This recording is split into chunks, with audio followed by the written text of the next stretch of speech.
नमस्कार दोस्तों, मेरा नाम है आकाश और आप देख रहे हैं शेयर मार्केट इन्वेस्टमेंट। दोस्तों, आज हम बात करेंगे आईपीओ के रिगार्डिंग। एक न्यूज़ निकल कर आ रही है सेबी की तरफ से, ठीक है, जिसमें 6 कंपनियों के ड्राफ्ट पेपर वापस किए गए हैं। उसमें सबसे बड़ा नाम हम आपको बताएंगे। उससे पहले चैनल को सब्सक्राइब करें और लाइक करें, ठीक है। ये बिजनेस स्टैंडर्ड की न्यूज़ है, 20 मार्च को ये न्यूज़ आई है। और इसमें आप देख सकते हैं ये हेडलाइन, आईपीओ की मंजूरी देने में सेबी का सख्त रुख, 6 कंपनियों के ड्राफ्ट पेपर वापस किए गए, ठीक है।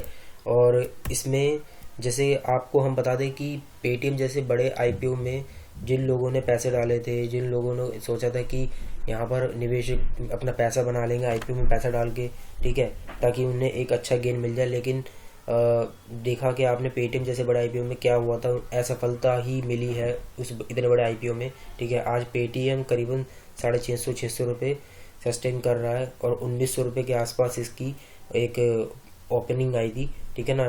तो यहाँ पर अब सेबी ये चीज़ देख रही है कि इतने बड़े बड़े आईपीओ में जब असफलता हो रही है तो सेबी आईपीओ जो नए आईपीओ के दस्तावेज ड्राफ्ट पेपर आ रहे हैं और उसमें बहुत बहुत सारी सख्ताई दिख रही है, ठीक है। और इसमें अब ये भी देखना लाजमी है कि जो लोग निवेशक ये सोच रहे थे कि अलग अलग आईपीओ में पैसा डाल के हम पैसा कमाएंगे, इसमें आप ये देख सकते हैं कि ओयो का भी नाम आ रहा है और ओयो जैसे बड़े बड़े आईपीओ के भी पेपर इसमें वापस किए गए हैं।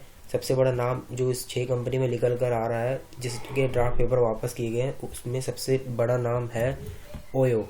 और इसमें आप देख सकते हैं गो डिजिट, जनरल इंश्योरेंस लिमिटेड और अलग इसमें लावा इंटरनेशनल, B2B कंपनियों के बीच भुगतान में सेवा आप ये देख सकते हैं, Fincare small finance bank India, ऐसी अलग अलग तरीके की जो कंपनियां आईपीओ ला रही थी उसके दस्तावेज वापस किए गए हैं।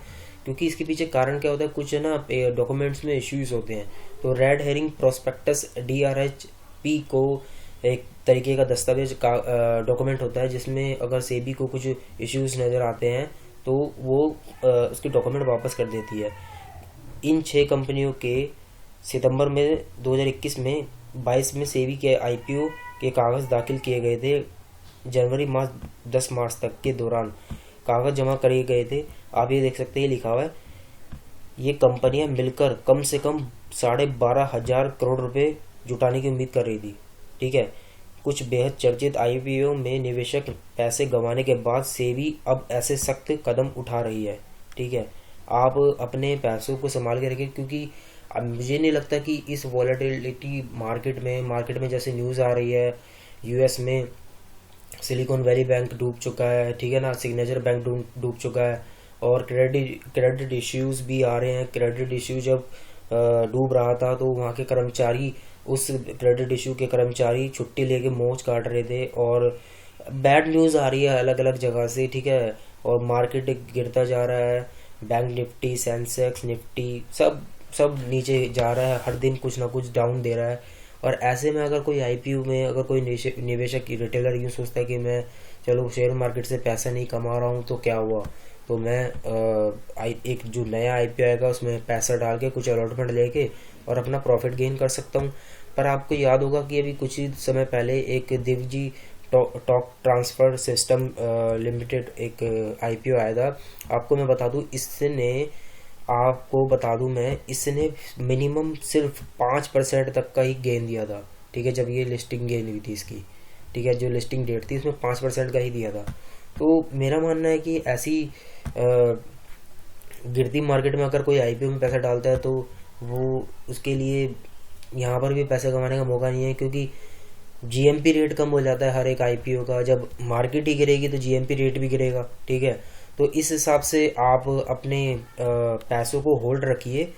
ऐसा नहीं कि क्या बोलते हैं, अगर पैसे हैं और ट्रेड करना ही करना है या फिर आईपीओ में इन्वेस्ट करना ही करना है, पैसों को संभाल के रखिए। आपके अपने पैसे हैं और गिरती हुई मार्केट में अच्छे स्टॉक्स को आप लिस्ट बनाकर उसमें इन्वेस्ट कर सकते हैं। ये बहुत अच्छा मौका है। पर मेरा मानना है कि अभी आईपीओ में इन्वेस्ट करना ठीक नहीं रहेगा, क्योंकि जीएमपी भी रेट कभी ऊपर जाता कभी नीचे जाता है, इस वजह से अच्छा गेन नहीं मिल पाता। और आईपीओ में आपने देखा भी होगा 2020 में जो आईपीओ आए थे बहुत अच्छी गेन मिल रही थी, लेकिन अब धीरे धीरे करके कुछ आईपीओ में कभी किसी आईपीओ में ठीक ठाक गेन मिल जाता है 30% 40% या फिर, लेकिन अब जब मार्केट गिरती है तो फिर जीएमपी रेट पे भी फ़र्क पड़ता है आईपीओ के। तो मेरे हिसाब से ये है कि आपको आईपीओ में अभी पैसा डालने से बचना चाहिए और मार्केट को अच्छे मूड पर आने के लिए अभी आपको वेट करना चाहिए। तो मेरा आपसे यही एक इसी वीडियो में समझाने का था। बाकी आपकी सोच समझ है और आप अपने फाइनेंशियल एडवाइज़र से ही पूछकर शेयर मार्केट में पैसा इन्वेस्ट करें। ठीक है, okay, thank you so much.